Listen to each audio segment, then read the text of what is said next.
A arrecadação do governo federal com impostos, contribuições e demais receitas somou 2,88 trilhões em todo o ano de 2025, de acordo com a Receita Federal. Em valores corrigidos pela inflação, a arrecadação chegou a 2,93 trilhões no ano passado, contra 2,82 em 2024. Então, a gente teve um aumento real de 3,65% e um recorde de arrecadação, Alan Gani.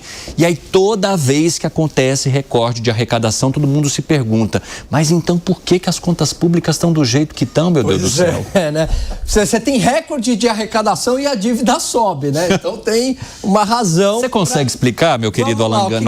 Nosso economista da paz, do amor, nosso economista fofo aqui do 3 em 1, Alan Gani. Vamos lá, Evandro, o que acontece, né? Então, dinheiro do governo basicamente vem da arrecadação de impostos. O governo tem uma série de gastos, funcionalismo público, aposentadoria, saúde, educação, etc. Só avisar, pessoal, o pessoal da rádio voltou um pouquinho depois das outras plataformas e nós estamos discutindo aqui a arrecadação recorde do governo com todas as receitas em 2025.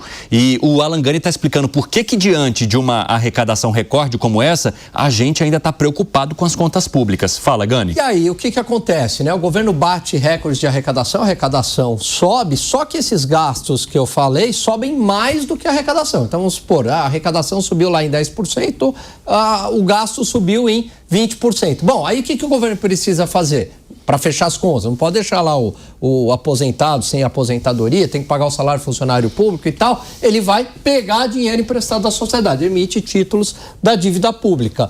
Então, esse que é o grande problema. É que a gente até tem recordes de arrecadação, mas como o gasto sobe mais do que a arrecadação, o endividamento, sem sombra de dúvidas, acaba aumentando. Uma questão matemática. E a gente já está com uma dívida pública de 79,6% do PIB, um patamar muito perigoso. Qual que é o problema, Evandro? Pode chegar um momento que, por mais que o governo emita novos títulos de dívida pública para pagar as dívidas pré-existentes, que é a rolagem da dívida. Emitiu dívida, paga a pré-existente e criou uma nova dívida lá na frente. Qual que é o problema? Que esse mecanismo não vai ser suficiente. Não vai ter dinheiro para pagar a dívida pré-existente. Aí é o calote da dívida. Fala, mano. Não, e parte desse fenômeno se dá por conta das vinculações obrigatórias. Então, no momento em que o governo arrecada mais, ele já é obrigado pela lei e pelas regras existentes a gastar mais. Então, ele não consegue tapar o buraco que faltava com o dinheiro novo. Porque o dinheiro novo, entre aspas, já tem carimbo obrigatório.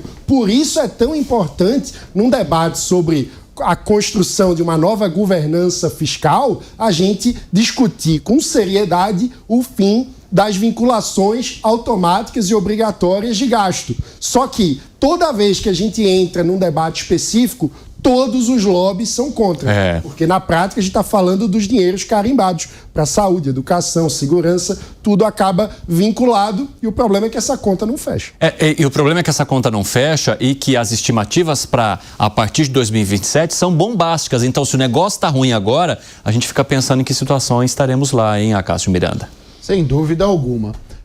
A economia é pautada em alguns elementos, isso o Alan pode falar melhor do que eu, mas a gente olha para os índices de inflação, a gente olha para os índices de juros e a gente olha, no caso do setor público especificamente, para este superávit fiscal ou para esse déficit fiscal.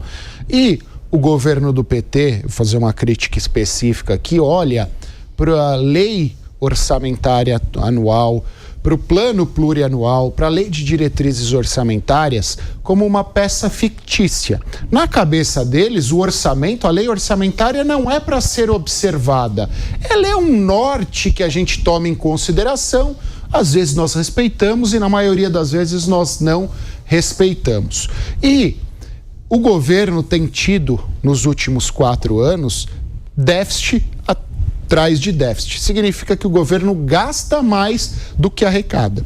Quando nós olhamos para este dado no sentido que o governo bateu recordes de arrecadação, significa automaticamente que nós também batemos recordes de gastança, de gasto do dinheiro público. E eu pergunto para quem nos acompanha, se o serviço público melhorou, se a saúde pública melhorou, se a infraestrutura pública melhorou e não há um aumento nestes dados especificamente. Significa, e aí a partir do que o Mano disse, que a gente não precisa só repensar o gasto, a gente precisa repensar a forma e aonde nós gastamos, porque o país não tem investimento em infraestrutura, por exemplo. Nós estamos pagando despesas obrigatórias, achando onde gastar. Na educação, as famílias estão diminuindo, a quantidade de crianças nas escolas está diminuindo. Prefeituras ficam inventando aonde gastar para gastar os 25% e a infraestrutura abandonada.